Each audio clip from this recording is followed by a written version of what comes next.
Selamat pagi, kita lanjutkan kuliah kita ya. Kuliah aljabar linier. Kali ini di topik 14 ya. Kita lanjutkan tentang konsep regresi ya. Kalau di minggu sebelumnya kalian belajar mandiri tentang regresi linier ya. Ini masih regresi sederhana yang di topik 13 ya. Ya, kalau ada pertanyaan nanti juga boleh kita bahas ya. Nah, sekarang kita lanjutkan bahasan tentang regresi ini untuk jenis regresi berganda ya, atau multiple regression ya. Nah, sebelumnya apa itu regresi ya? Jadi kalau di topik sebelumnya regresi sederhana ya, itu kita hanya berhadapan dengan satu variabel bebas dan satu variabel terikat ya. Jadi gini ya. Jadi apa itu konsep variabel ya? Konsep variabel ini digunakan juga dalam pengertian matematika ya, juga dalam pengertian riset ya pada saat kita penelitian ya. Nah, kalau di matematika yang namanya variabel itu ya kalau kamu cari internet ya, ada yang definisi simpelnya itu sesuatu yang nilainya bisa berubah-ubah gitu ya. Karena itu terjemahan variabel dalam bahasa Indonesia itu kadang diterjemahkan peubah gitu ya. Kata dalam bahasa Indonesia itu variabel itu peubah ya. Peubah. Ya, kamu catat di kamus bahasa Indonesia ya. Kenapa? Karena memang variabel itu adalah sesuatu yang nilainya bisa berubah-ubah ya. Bisa diisi bebas gitu ya. Berubah-ubah nilainya. Variabel dari kata variate gitu ya. Nah, variabel itu sekarang kalau tadi dalam matematika ya, variabel adalah peubah ya, nilainya sesuatu yang bisa berubah-ubah. Kalau dalam penelitian, maka variabel itu konsepnya adalah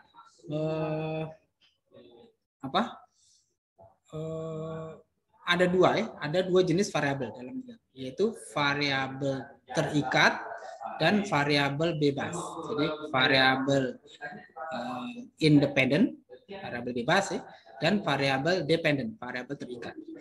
Nah, bedanya apa? Kalau variabel independen, variabel bebas ya, itu variabel yang mempengaruhi, jadi menyebabkan variabel dependennya itu berubah. Contohnya apa? Contohnya gini, misalnya variabelnya adalah jumlah jam belajar mahasiswa. Kalau kamu dalam sekelas, saya survei, saya tanya satu-satu, responden pertama, berapa jam kamu dalam satu minggu belajar? Misalnya gitu ya. Terus mahasiswa kedua saya tanya juga, begitu seterusnya sampai satu kelas, pasti saya akan dapatkan data yang berbeda-beda ya, berubah-ubah ya. Mahasiswa yang satu dan yang lainnya mestinya beda ya. Ada yang belajar seminggu sejam, ada yang 2 jam, ada yang 3, ada yang 0, tidak pernah belajar ya. Gitu kan? Ya. Nah, karena dia nilainya berubah-ubah, maka disebut dengan variabel ya. Sekarang kalau variabelnya adalah jam belajar dalam satu minggu, pasti tiap anak itu punya prestasi yang beda-beda ya. Ya logikanya, atau kita bisa memberikan hipotesa ya, menduga ya, bahwa anak yang jam belajarnya tinggi, ya pasti nilai belajarnya atau hasil belajarnya tinggi gitu kan. Nah, hasil belajar itu adalah variabel terikat.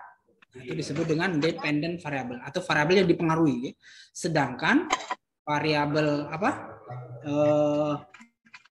variabel jam belajar tadi ya, jam belajar itu adalah variabel bebas. Jadi variabel bebas adalah atau simbolnya X ya dalam model regresi, variabel X itu adalah variabel yang mempengaruhi variabel Y, yaitu variabel dependen. Nah, kalau kita lihat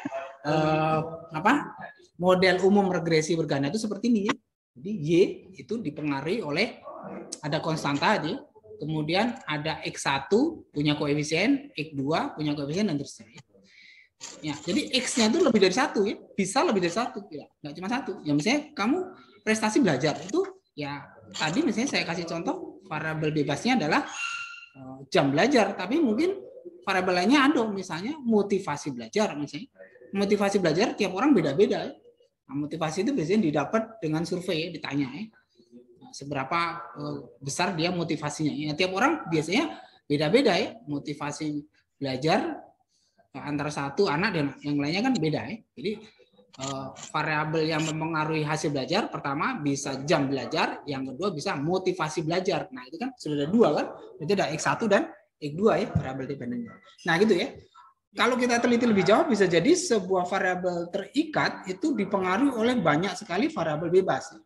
Tentu saja dalam sebuah penelitian kita bisa memilih ya. Kita bisa milih di antara variabel bebas yang paling berpengaruh itu yang mana. Itu yang kita teliti, boleh gitu ya. Jadi kita bisa menentukan jumlah atau banyaknya variabel yang mempengaruhi variabel terikat. Bisa juga misalnya dalam komputer jaringan ya. Kalau kamu riset tentang komputer jaringan misalnya apa yang mempengaruhi bandwidth throughput ya, atau bandwidth yang kamu dapat ya, yang bandwidth yang didapat oleh seorang user itu dipengaruhi oleh apa saja ya. Ya, kalau kamu beli langganan internet IndiHome misalnya, itu kan pasti kamu dijanjiin ya, kamu mau membayar yang langganan berapa Mbps sebulannya gitu kan ya. Biasanya paling kecil misalnya kalau sekarang paling kecil 10 Mbps ya. Di atasnya 20 Mbps, di atasnya lagi lebih kencang lagi misalnya gitu ya. Itu kan janji yang disampaikan oleh provider ya. Tapi kenyataannya yang kamu dapat kalau kamu ukur ya di komputer kamu, internet kamu sangat jarang sekali ya. Yang kamu langganan 20 Mbps, tapi kamu dapat 20 Mbps-nya itu sangat jarang sekali ya. Kalau kamu ukur pasti dapatnya bisa separuhnya aja lah, bagus itu ya. Itu namanya throughput ya. Jadi bandwidth yang kamu dapat gitu ya. Nah, bandwidth yang kita dapat itu tentu dipengaruhi oleh variabel banyak ya. Iya, kan jaringan kita tuh ibarat apa lalu lintas di jalan ya. Kita menggunakan satu jalan kan. Yang lewat itu banyak atau kita tuh lancar di jalan atau tidak ya.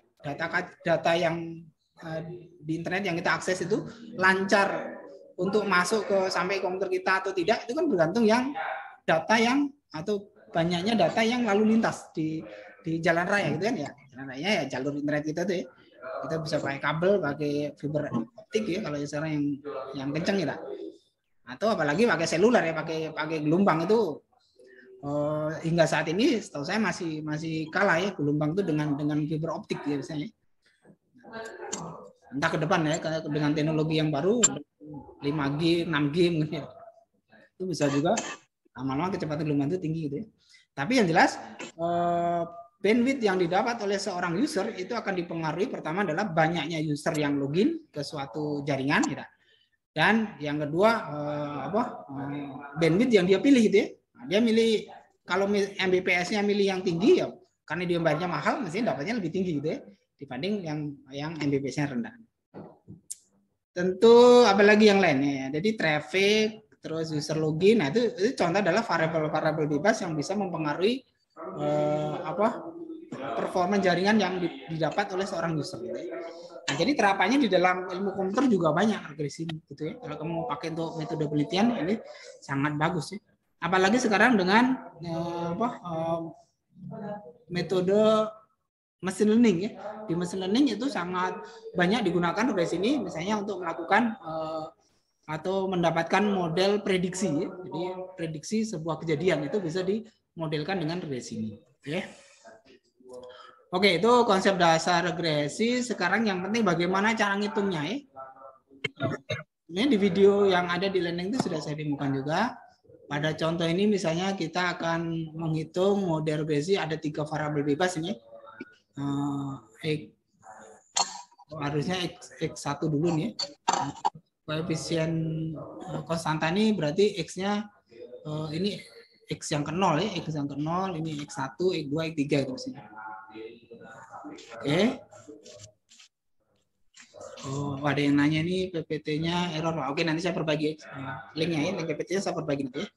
Nah, jadi kalau kita gambarkan model regresi itu seperti ini ya. Oh, sorry. Saya lagi ya. Kalau kita gambarkan dengan fungsi linear ya, maka model regresi seperti ini. Ini kalau kemarin kita belajar yang model regresi sederhana ya. Jadi variabel X-nya hanya 1 ya. Jadi data yang kita peroleh adalah titik-titik ini ya. Titik-titik yang munculnya adalah data yang kita peroleh. Terus bersama regresinya adalah model pendekatannya ya. Kalau datanya tersebar distribusinya seperti ini, maka model pendekatannya seperti apa ya? Itu adalah persamaan linear yang kita dapat ya. Di persamaan linear di regresi sederhana kan kita tugasnya mencari koefisien X-nya, kemudian sama konstantanya. Ya. Kalau ketemu maka kita dapat model regresinya. Kalau kita sudah dapat model regresinya, maka kita bisa melakukan prediksi gitu ya. Nanti misalnya kalau X-nya 100, maka Y-nya berapa? Nah, gitu ya. Nah, itu contoh terapan untuk prediksi ya dengan model regresi. Oke, nah cara ngitungnya gimana? Cara ngitungnya sebenarnya dengan menggunakan apa? Tools, bahkan pakai Excel juga sudah banyak yang bisa kita bikin ya, kita pakai untuk menghitung regresi bisa ya. Coba saya demokan ya. Di slide ini ada contoh tabelnya enggak ya? Kita lihat ya. Ada contoh tabelnya enggak? Contoh tabel yang bisa kita hitung ya. Atau kita pakai sembarang data juga bisa. Ya. Jadi misalnya ini saya buka spreadsheet yang baru ya. Oke, jadi misalnya saya punya variabel X1, variabel X2, terus variabel Y. Misalnya gini ya. Variabel X1 ini misalnya suhu udara. Suhu udara tuh misalnya dalam satuan bisa Kelvin, bisa derajat Celcius ya. Taruhlah ini pakai derajat Celcius ya, suhunya 31. Terus yang X2-nya ini kelembaban udara. Ya, saya kasih keterangan nih misalnya ini suhu ya, suhu udara ya. Ini kelembaban ya. Kelembaban tuh kandungan air di dalam udara gitu maksudnya ya. Nah, ya kamu belajarlah yang pengetahuan fisika nih. Sedangkan di sini prediksi hujannya nih. Prediksi atau kejadian hujannya ya. Nah, kita kasih nama bola ya. Ya sudah, prediksi hujan. Nah, ya. Nah, prediksi hujan kalau kamu pakai alat, pakai sensor misalnya, itu bisa sensor curah hujan itu ada ya. Jadi kalau terjadi hujan dia diukur berapa cc air hujan yang masuk ke dalam sensor tadi nanti akan diukur ya. Nah, kalau hujannya deras dia akan banyak, kalau hujannya dikit atau enggak ada berarti alatnya akan tidak mendeteksi ada air ya. Itu ada itu sensor curah hujan namanya. Atau ini kita sebut aja curah atau cuaca gitu ya. Cuaca. Nah, sudah sebetulnya cuaca ya. Jadi kita akan membuat model ramalan cuaca nih. Kita anggap misalnya variabelnya 2 yang berpengaruh ya. Nah, kelembaban ini biasanya persentase ya. Kalau dia agak tinggi berarti kelembabannya tinggi ya, misalnya 60%. Nah, 60 saja ya. 60 ini dalam persen saya. Kandungan H2O di udara itu kelembabannya. Terus mau data yang kedua misalnya suhunya 30, ininya 59 misalnya. Ini agak hangat dikit, suhunya tinggi 65. Misalnya ini hanya contoh aja ya. 27 ini agak dingin, suhunya kelembabannya misalnya 55 misalnya. Terus agak dingin lagi, ini suhunya 54 misalnya. Ini hanya contoh aja ya. Terus suatu saat agak naik, agak panas cuacanya, misalnya 29 misalnya. Sini misalnya suhunya 63. Misalnya ini contoh aja ya. Misalnya ini, nah misalnya gitu ya. Nah ini kalau kita, nah curah hujannya gimana? Curah hujannya tuh, hujan itu kan, cuaca itu kan ada beberapa kemungkinan ya. Misalnya kalau satu cerah misalnya, cerah ya. Cerah, jadi langitnya biru gitu ya. Kalau 2 misalnya cerah berawan, nah cerah tapi ada awannya, mendung tidak. Nah, yang ketiga misalnya hujan ringan, nah, hujan saja ya. Yang keempat misalnya hujan lebat, nah misalnya gitu ya. Ini prediksi cuaca ya. Jadi kalau suhunya tinggi biasanya nih anggaplah kemungkinan dia hujan. Ya. Suhunya agak turun, misalnya ini hanya cerah misalnya. Terus ini agak tinggi nih bisa 4 misalnya, hujan lebat ya. 27, 55 ini agak turun, 1 cerah. Ini cerah juga misalnya, ini cerah berawan. Nah, misalnya gitu ya. Jadi kita harus dibikin numerik ya datanya ya supaya bisa kita hitung kan. Ya. Nah, ini 1 2 3 ini sebetulnya untuk kondisi cuaca ini misalnya. Nah, pertanyaan sekarang bagaimana cara membuat sistem regresi untuk data ini? Kalau di Excel sebenarnya sudah disediakan itu. Ntar ya kalau mau statistik ya. Ada nggak? Bentar ya. Statistik. What if forecast? Forecast data. Beda ya. Jadi saya pakai Excel yang baru nih, lain lagi nih. Kalau di Excel yang lama ada statistik di sini. Ada coba home. Oh, sorry. Home. Statistik di mana ya statistiknya? Di sini data nilai. Atau gini, coba saya blok aja nih. Saya blok. Hah? Oh iya ya, aduh. Trennya putus ya.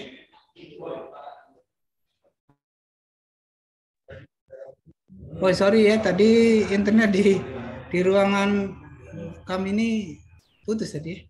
Sekarang apakah suara saya terdengar? Sudah, Pak. Dengar, Pak. Sudah, Pak. Dengar, Pak. Iya, oke. Saya share lagi ya. Ya, Pak. Oke, tadi kita sampai mana tadi? Kita mau buat model regresi ini ya. Mudah-mudahan saya ketemu untuk menghitung statistik ya. Data to consolidate minus data model.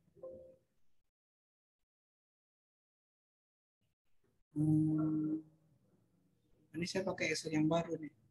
Tapi kalau mau dihitung manual juga ada rasanya di ini. Di slide ini tadi, ini diajarin ini cara ngitung manualnya. Tentu kalau manual panjang urusannya ya. Ini contohnya seperti ini ya.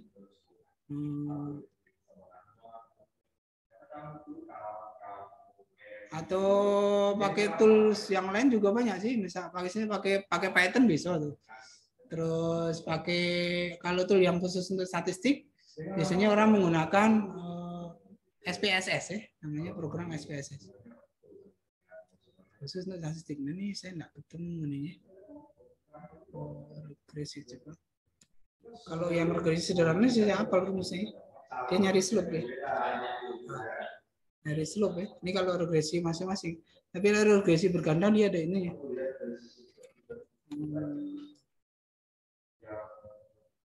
Itu kita browsing aja ya. Kita browsing aja ya. Menghitung regresi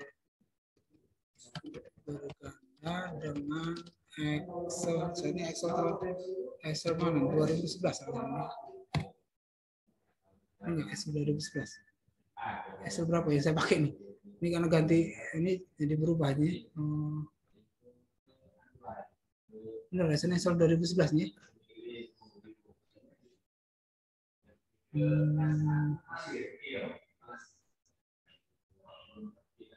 minggu-minggu ini kampus ini sibuk ya. Dosen banyak kegiatan yudisium tingkat kamu ya. Jadi saya nggak siap persiapan tadi. Oke, saya cek mungkin ada nih. 3 ways run regression analysis and macro-selection. How to run regression analysis. Mudah-mudahan ada yang ngajarin di sini ya. Activate product. Oh harus ini dia. Harus aktifkan itunya dulu. Oh ini. Add in. Oh add in ya. Coba add in. Saya pilih file. Mungkin ya. Terus opsi kali ya. Option. Add in. Nah ini dia. Add in. Oh putus lagi. Oh, halo, suara saya terdengar nggak ya? Dengar ya? Ada, Pak. Aman. Aman, Pak. Add in, jadi saya harus nyari itunya dulu. Nah, ini dapat. Terus cari, nah tool analisis tool. Oh, ini nggak salah ya? Oke. Saya harus diaktifkan dulu itu library-nya. Toolbox VB. Oke, saya oke. Dulu. Belum jelas. File, option, add in, terus ini saya klik. Oh, ini saya klik ya, terus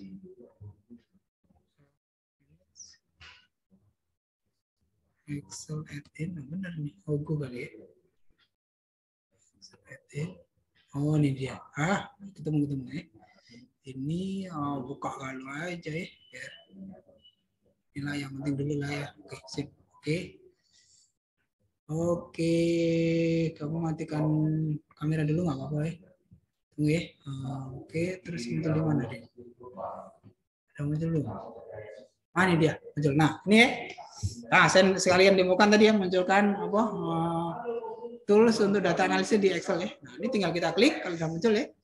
Pakai file option tadi ya, file option nambah add-in ya. Kalau kamu di Excel-nya belum aktif, saya nunjukkan pakai Excel karena biar cepat yang jelasnya. Pakai Python bisa ya. Kamu cari tutorial sih banyak juga. Nah, lihat, saya mau ngitung regresi ya. Ini ada regression kan? Nah, ini regression saya oke. Nah, gitu ya. Nah, nanti muncul sini. Terus kita ngasih tahu Y-nya, ini Y. Nah, gitu ya. Saya blok ya data Y-nya. Terus X-nya, nah X-nya ada 2 nih, berarti saya blok 2 nih. Ini, tidak. Nah, dia langsung tahu deh. Oke. Terus, saya oke aja dulu, biar kayak apa hasilnya gitu ya. Nah, inilah hasilnya. Oh, hasilnya muncul di sheet 2 ya. Nah, ini hasilnya. Tidak. Jadi ini signifikasinya lumayan ini di bawah 5% ya. Nah, jadi artinya kurang dari 5% errornya nih. Jadi ini baca F-nya. Terus persamaan regresinya sendiri ini persamaannya. Nah, ini ya. Nah, ini ya. Coba ini saya bulatkan ya. Jadi persamaannya seperti ini. Bentar, saya indes dulu angkanya biar nggak terlalu gondrong nih. Ini kalau koma banyak ini pasti pening kamu. Ya, saya kecilkan ya.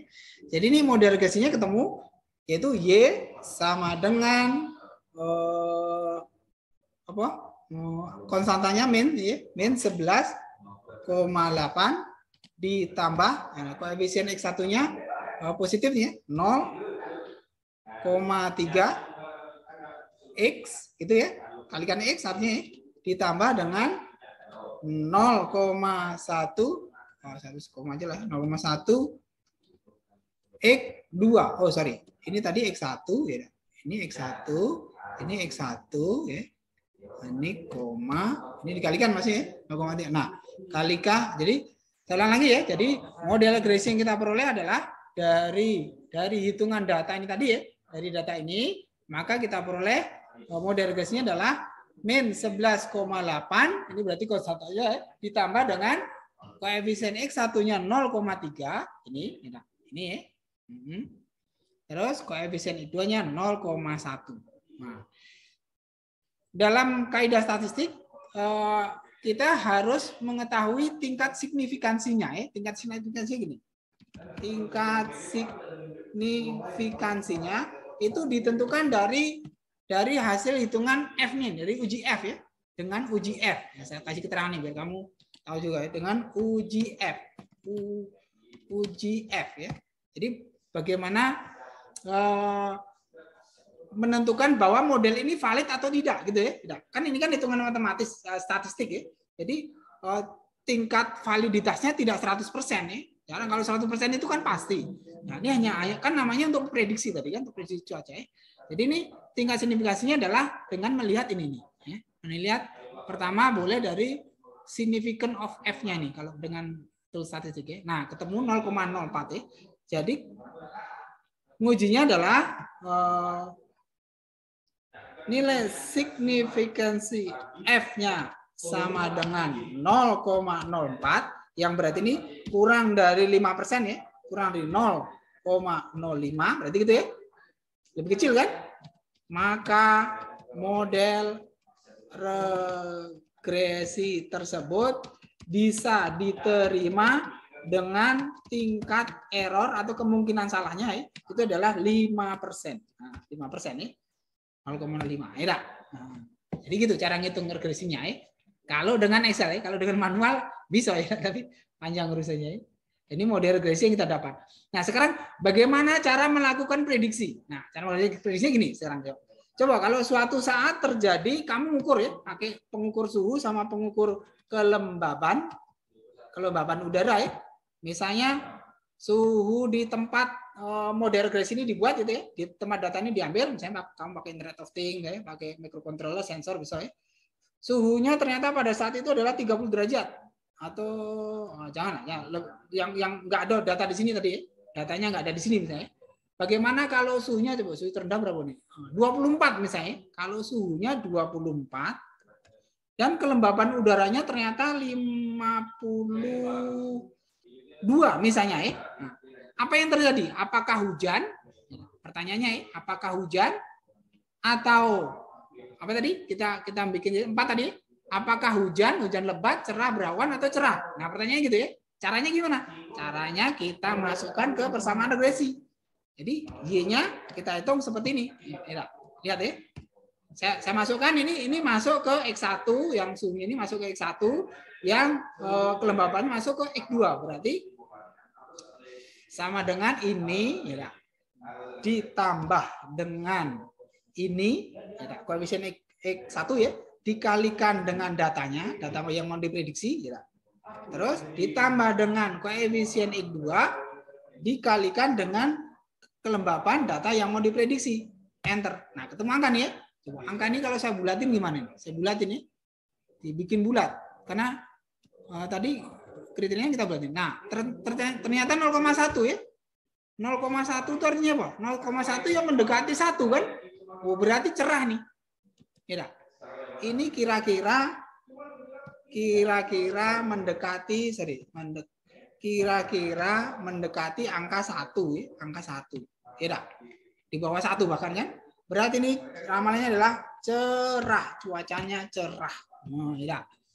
Keren kan? Ya. Kita bisa melakukan prediksi dengan menggunakan model regresi. Coba sampai di sini ada pertanyaan enggak? Siapa yang ada pertanyaan? Nih saya tunjukkan nih cara ngitungnya. Oke, masih 10 menit lagi. Kalau ada pertanyaan boleh ngechat ya. Oh, sorry, aku tutup nih. Oke. Yang mau nanya boleh ngechat coba. Sekarang coba kita lihat di tugasnya ya. Ini juga ada video saya sebelumnya, boleh ditonton nih. Nah nih, contoh berikutnya nih. Misalnya ini ada data X2, X1Y ya. Nah, bolak-balik X-nya nggak masalah ya. Coba hitunglah ini kalau mau dihitung manual ya, dihitung manual kayak ini cara ngitungnya ya. Sekarang latihannya nih, latihannya nih. Kalau Y-nya 30, ini ada 6 data ya, ada sampel, datanya ada 6 ya. Y-nya 30, X1-nya 1000, X2-nya 30. Misalnya ini angka penjualan juga bisa ya, angka penjualan dengan apa? Angka biasanya dipengaruhi oleh apa? Salesnya ya kalau penjualan di perusahaan ya. Pertanyaannya bagaimana model regresinya gitu ya. Kamu mau ngitung pakai ini bisa ya. Tinggal dimasukkan ada datanya. Ini kalau nanti saya share boleh saya Excel-nya. Kalau datanya diubah otomatis pasti ininya berubah kan. Coba saya rubah ya. Saya rubah ini misalnya 28 misalnya. Nah, pasti ini berubah. Oh tidak, harus dihitung ulang ya, sorry. Diperintah lagi ya, diperintah pakai apa? Menggunakan data analis tadi ya untuk mengubah datanya. Jadi klik ini terus data tadi ya. Pilih data terus pilih data analisis. Nah, ini ya. Jadi hitung lagi kalau mau mengubah datanya ya. Sama caranya tadi? Kita pilih data analisis, kita pilih regression ya. Isi Y-nya ya. Y-nya ada di mana kolomnya ya, di blok aja. Terus X-nya ada di mana? Kalau X-nya ini misalnya ada 3 ya. X1, X2, X3 ya di blok kalau gitu ya. Nah, karena ini contohnya X-nya ada 2, yaitu X1, X2 berarti di blok kalau nih dari sini sampai sini gitu ya. Nah, masuk ke sini lalu di OK. Nah, sudah. Akan muncul. Nah, ini muncul di sheet 3 ya. Nah, berubah dia modelnya. Kalau datanya berubah ini model regresinya akan berubah. Ini contoh hasil model regresinya ya. Saya kasih warna ya. Kalau ada pertanyaan boleh lah ya. Jangan malu nanya ya. Ini pelajaran penting loh ya. Kamu yang mau data analitik skripsinya nanti ya. Mau pakai machine learning harus ngerti regresi ya. Jadi untuk melakukan prediksi itu kalau di machine learning pertama bisa menggunakan clustering ya, clusterisasi ya, pengelompokan. Yang kedua bisa menggunakan model regresi ini. Ada metodenya ada banyak ya. Bahkan metode regresi ini nanti bisa lebih kompleks lagi di machine learning ya, untuk mendapatkan model prediksi yang paling tepat itu, yang paling valid itu ya. Tidak. Oke, ada yang ngechat ini file PP-nya error. Nanti saya betul ya, kayak link PPT-nya saya betulin nanti ya. Oke, ada nggak pertanyaan? Kalau slide-nya ya bisa dipelajari sendiri lah ya. Halo, ada pertanyaan? Coba saya stop ya. Masih berapa nih yang gabung? Masih 43 yang jadilah. Masih ditunggu kalau ada yang mau bertanya. Kamu browsing di internet juga banyak sih yang ngajari tentang regresi ini, konsep regresi ini. Oh, ini kalau yang mau ngitung regresi dengan Python nanti pertemuan besok ya, kuliah terakhir besok ya. Ini ada materinya dengan NumPy Python ya. Numerical Python, NumPy itu numerical Python. Nanti kalau belajar minggu depan ya. Ini yang kita coba minggu ini kita pakai Excel dulu yang mudah ya.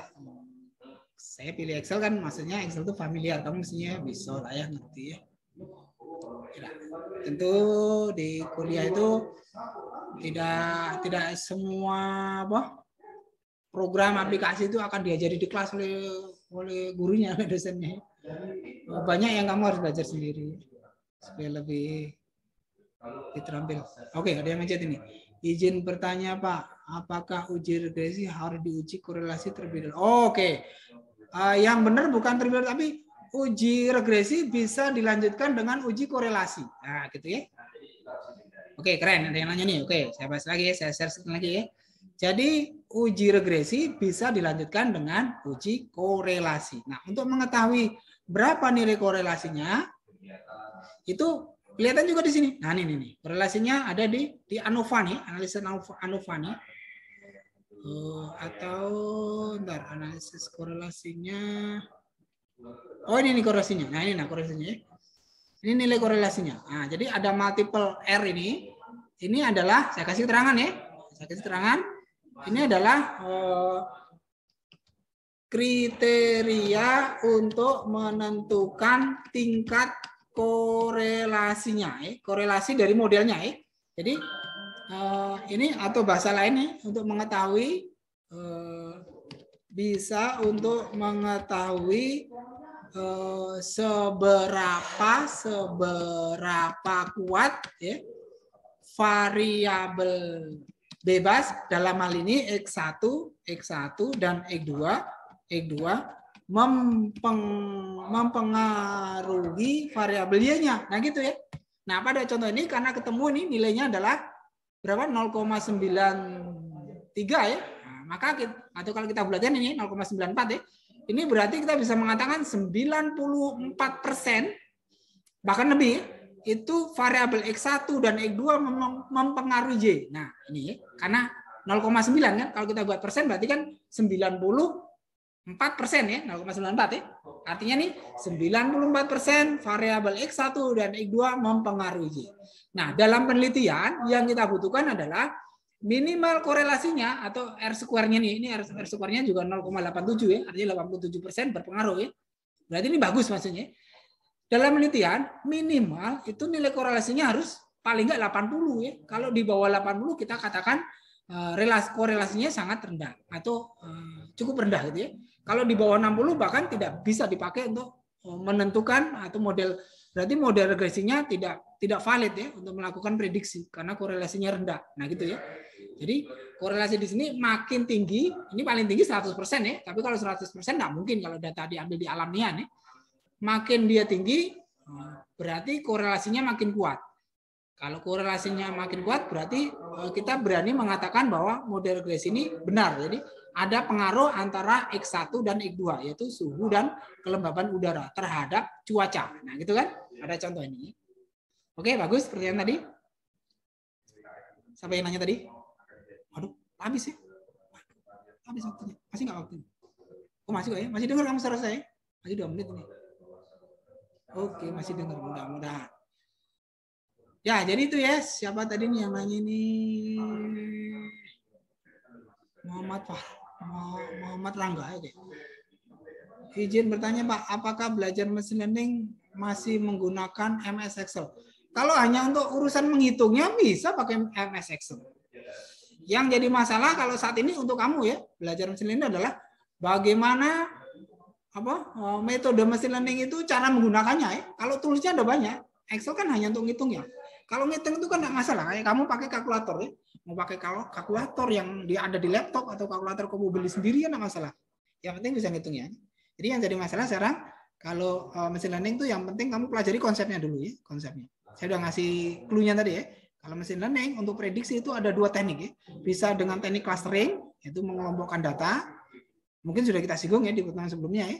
Tapi nanti di materi kuliah lainnya harusnya disinggung lebih detail lagi itu metode clustering itu ya.